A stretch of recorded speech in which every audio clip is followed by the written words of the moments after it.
जेलच्या भिंतीवर सुरू झालेली ही गोष्ट आता संपूर्ण देशात चर्चेत आली आहे. कारण एका महिला जेलरने चक्क जन्मठेप भोगलेल्या कैद्याशी लग्न केले. मध्य प्रदेशमधल्या सतना जेलमध्ये फिरोजा खातून नावाची एक महिला अधिकारी काम करत होत्या. त्याच जेलमध्ये धर्मेंद्र सिंग नावाचा एक कैदी अनेक वर्षापासून शिक्षा भोगत होता. गंभीर गुन्ह्यात अडकलेल्या धर्मेंद्रकडे सगळेजण गुन्हेगार नजरेकडून पाहायचे. पण फिरोजाला त्याच्यामध्ये एक वेगळा माणूस दिसला.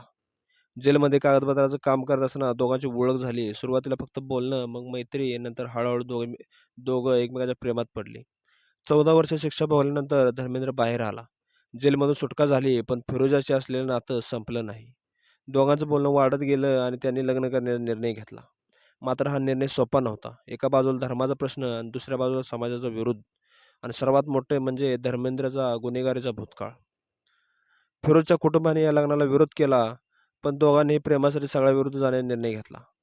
अखेर छतपूरमध्ये हिंदू पद्धतीने दोघांचं लग्न पार पडलं. ज्या कैद्यावर कधी कायद्याने शिक्षा केली होती, त्याला एका जेलरने आयुष्यभरासाठी स्वीकारलं. आज काही लोक या प्रेमाचं कौतुक करत आहेत, तर काही अजूनही प्रश्न विचारत आहेत. गुन्हेगारावर इतका विश्वास ठेवणं योग्य आहे का? पण एक गोष्ट मात्र नक्की, ही प्रेम कहाणी साधी नाही, कारण येथे प्रेमाने जेलच्या भिंती सुद्धा ओलांडल्या आहेत. तुम्हाला काय वाटतं? हे खरं आहे की चुकीचा निर्णय आहे? कमेंटमध्ये सांगा. आणि अशा भन्नाट स्टोरीसाठी लोकवार्ता पाहत राहा.